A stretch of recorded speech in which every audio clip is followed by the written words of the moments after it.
Welcome everyone to Bonifabcustom. My name's Rob, and today we're going to be building a mini ribbon burner forge. Now, if you've been watching the channel for a while, you know we made a ribbon burner forge, a professional ribbon burner forge. We've built extra big monster forge, and we also build a forge kit that you can put together yourself. Now, the difference between this forge is we're making a more efficient ribbon burner. It's smaller, so it needs less gas to heat up to temperature, but it's still capable of forge welding Damascus. Now, the best part about this design is it's also going to be able to be stacked. So if you're just starting out forging or blacksmithing and you need a small forge to get started, this will do the job. If you want to make Damascus, this will also do Damascus. But if you want to start doing longer and bigger things, you can just add on by putting multiple forges together. Let's get right into the build.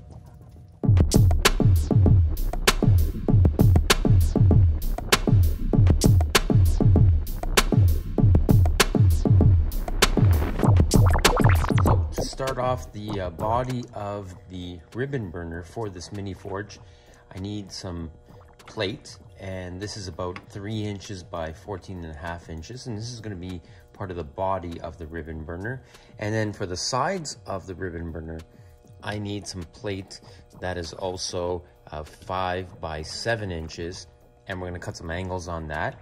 And then this part here, we're going to put a hole in it for the gas, actually for the air and gas to come in from, and we're going to do some bending so we can get it around the actual body of the ribbon burner.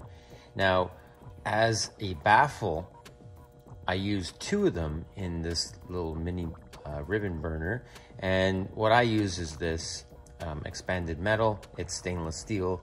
It doesn't necessarily have to be stainless, but I have it available, so I use the stainless for it.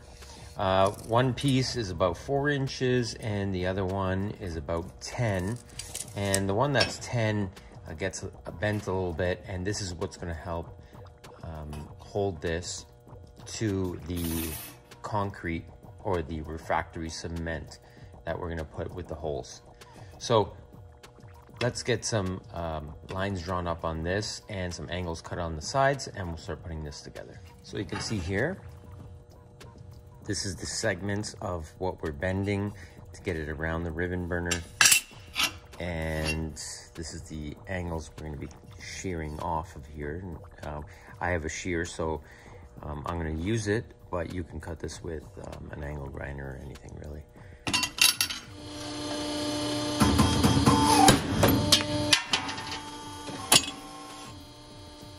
I have my plate here. It has all my parts or my lines that I'm going to be bending it, and you can see this is a piece I sheared for the sides of the ribbon burner, and basically it's going to fit up like this,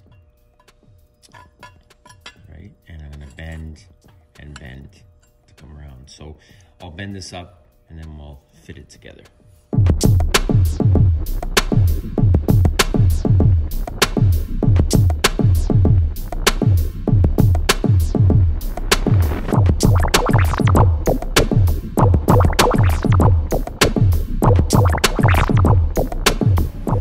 So now I'm going to start welding the top and bottom to that bent up piece I did.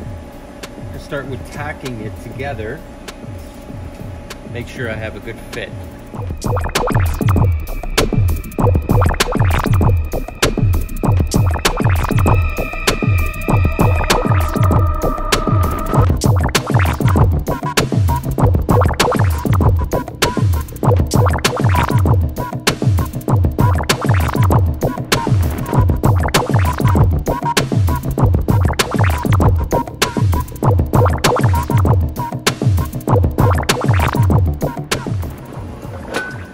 That I have it welded, I put in the 2 baffles, and the one smaller baffle is right at the front, right in front of the hole.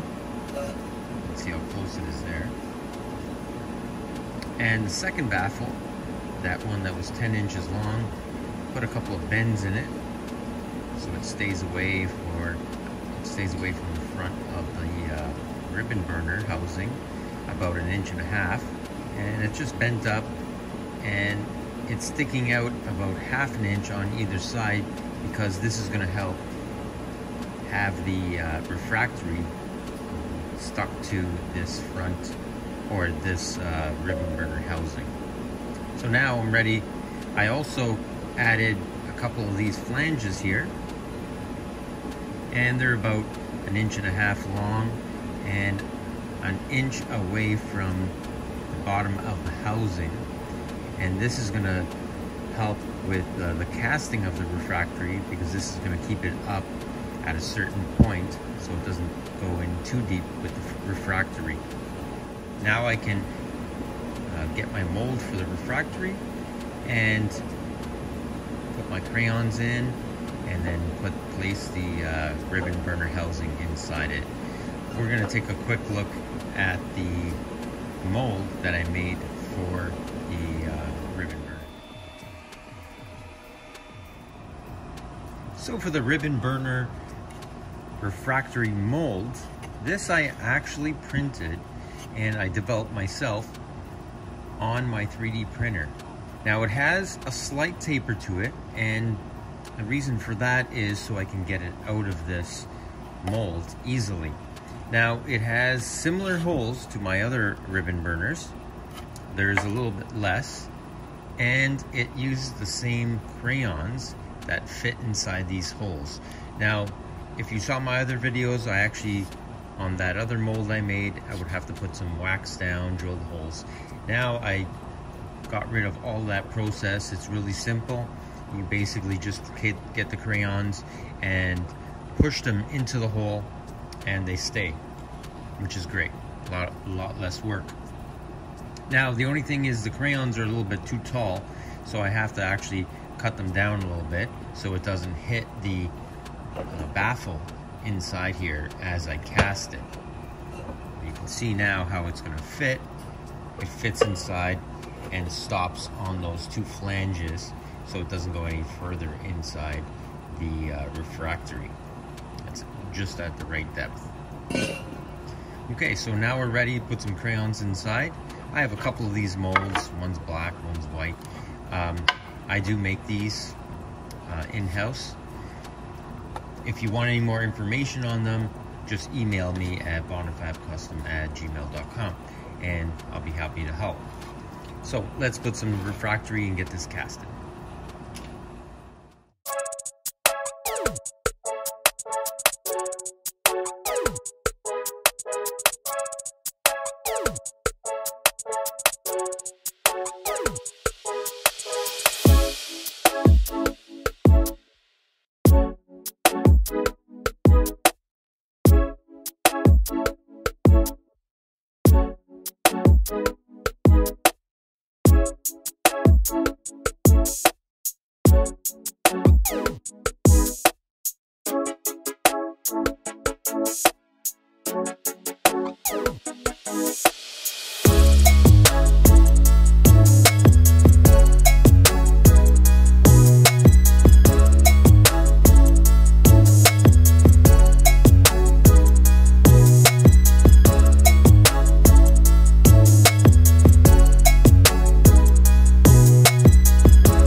Now that it dried up, I cured it by putting it in the kiln.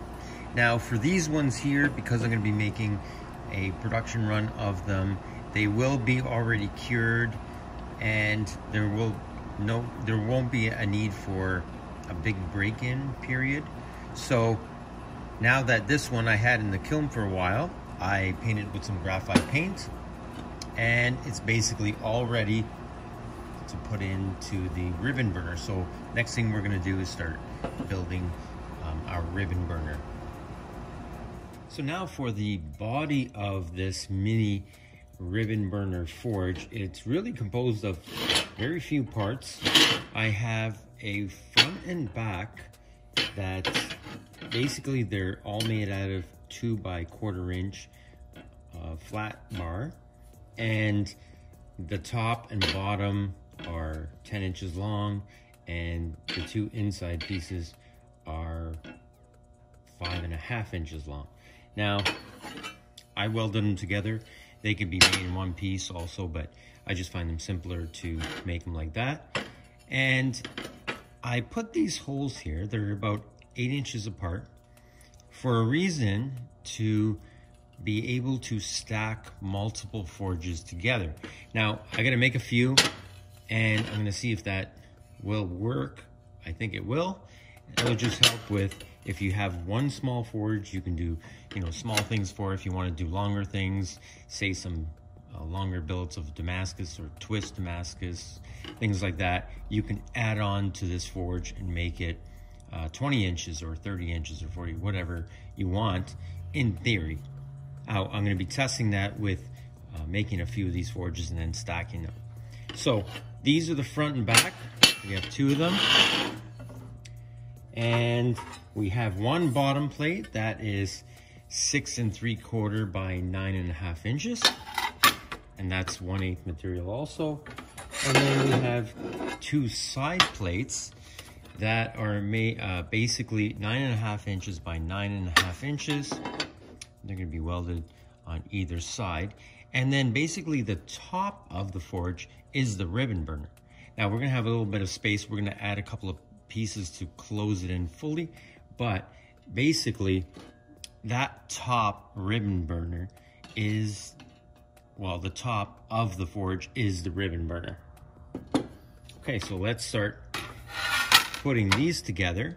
Also, it's only using 3 bricks. This is a bigger brick on the bottom, which is the, I think it's a 2.5 by 4.5 by 9. And then 2 half bricks, which are used on the sides of this ribbon burner. And then again, we have the top, which is the refractory, and the ribbon burner, all in one piece.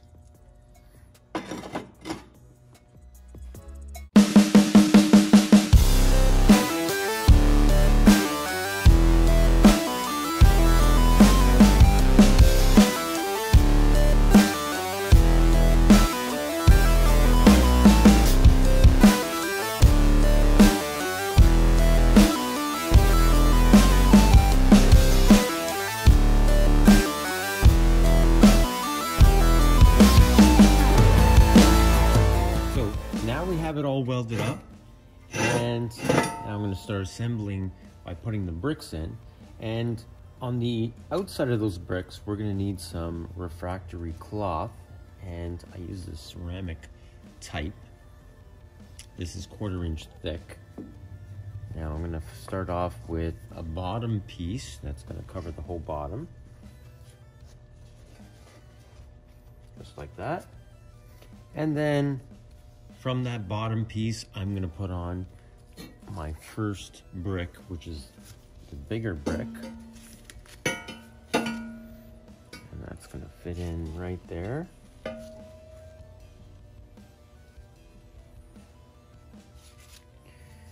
I'm going to put a little bit of refractory cloth on the front of that brick. That's going to go on the front here, and on the other side, just like that.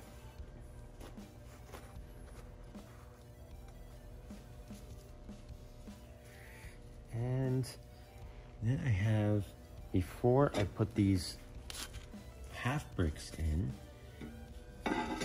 like that, I'm going to need some refractory cloth to take up that gap inside. So I'm just going to use this thicker wool, and I'm going to push that inside that gap. Now, before I put those side bricks in, I'm going to put another piece on both sides of refractory cloth, same 1/4 inch, and go like that. Now I can put my 2 side bricks in.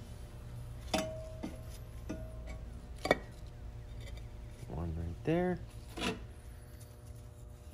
the other right there.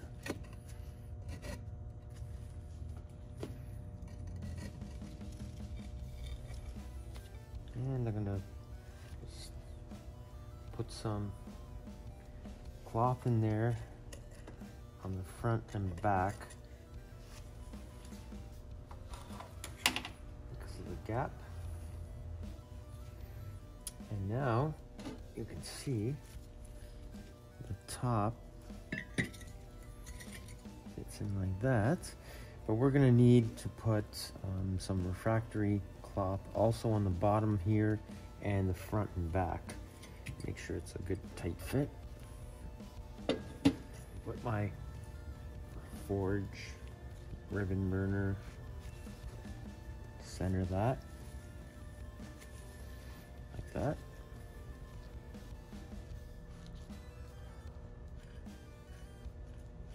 And we're just going to fill up the gap with some more, I said, some more refractory cloth.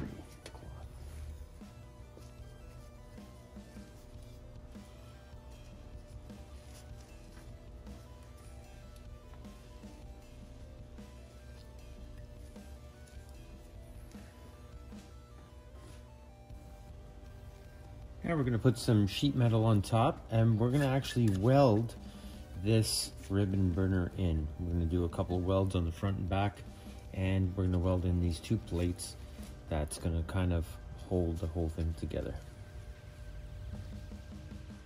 Okay, so now I have my top plates on there. They're basically 1 3/4 by 10 inch pieces of 1/8 sheet metal, and I just have them clamped right now. I'm going to give it a weld on both sides of this ribbon burner, and then I'm going to give it some welds around to actually weld it to the body of the ribbon burner.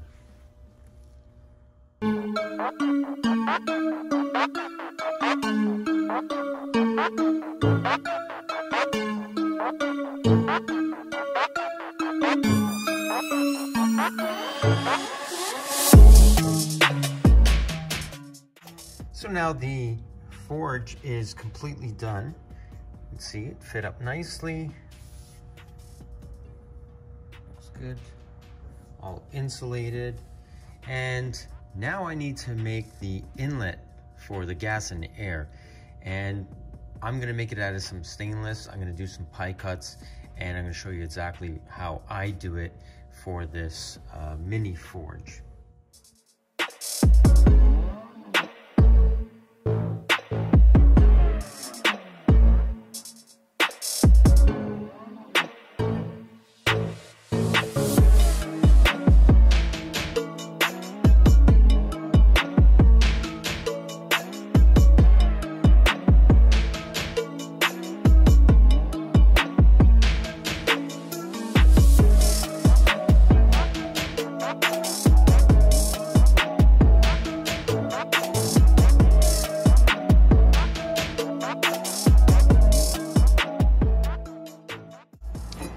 So now I have my inlet tube, which is going to have my jet here, and I have my bent up piece of stainless.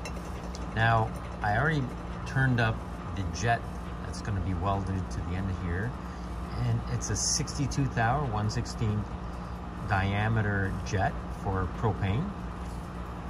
And on the opposite side I have this barb that I just made, and it's going to get pressed in here, and then I'm going to weld it all the way around. Now, the reason I use stainless steel on the inlet tube, and also especially the longer gas tube, is because there's a lot of heat that comes out of the ribbon burner after it's shut off. So while it's running, because the propane's going through and the air, it doesn't really get hot. But after, especially if you don't remove it, it can have that heat soak. But stainless steel tends to not have heat go through it in this direction because of the way the molecules are lined up. It doesn't, the heat doesn't actually travel through lengthwise. it tends to stay in one spot. So that's why I have this long stainless tube. So if you have a rubber hose on the end of it, it's not going to burn up once your ribbon burner forge starts cooling down from 2,500 degrees. It's not going to, we have a barb on here and a rubber hose, not going to destroy it. And that's the reason why I use this stainless steel. Now it's almost the same reason why glass blowers use stainless steel rod, is because the glass is at over 1,000 degrees on one end, and they can safely blow on the other end without the heat traveling through the rod into their mouth. Okay, so let's weld this all up together and fit it to the ribbon burner.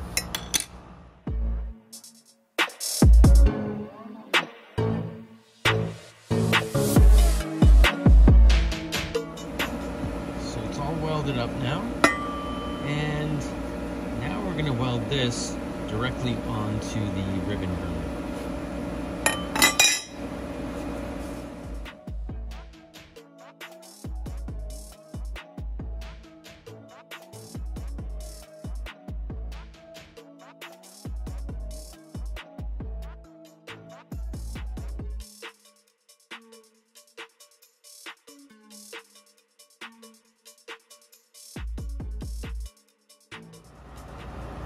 Okay, so I have it hooked up to the vacuum right now and a propane.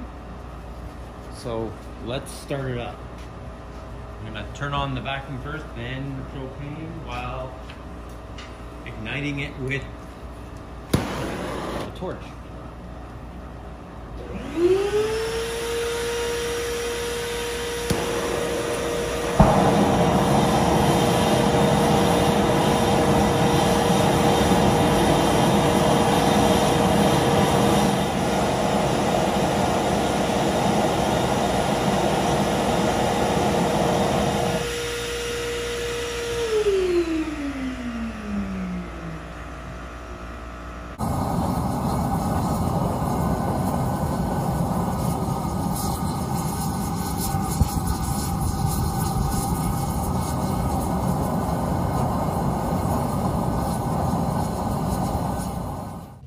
Now I showed you a preview of the mini ribbon burner forge forced air, and also available is the mini ribbon burner forge normally aspirated. Now the normally aspirated does not get as hot as the forced air. Because of its size, it does work pretty well, but I'll get into the build on this in another video. But thank you for watching Bonifabcustom. If you're interested in one of these forced air or naturally aspirated ribbon burner forges, the mini version, email me at bonifabcustom@gmail.com and I'll answer all the questions you need. Thanks again. Thanks for all your support, and don't forget to subscribe and push that button for notifications for more videos coming up next week. Thank you.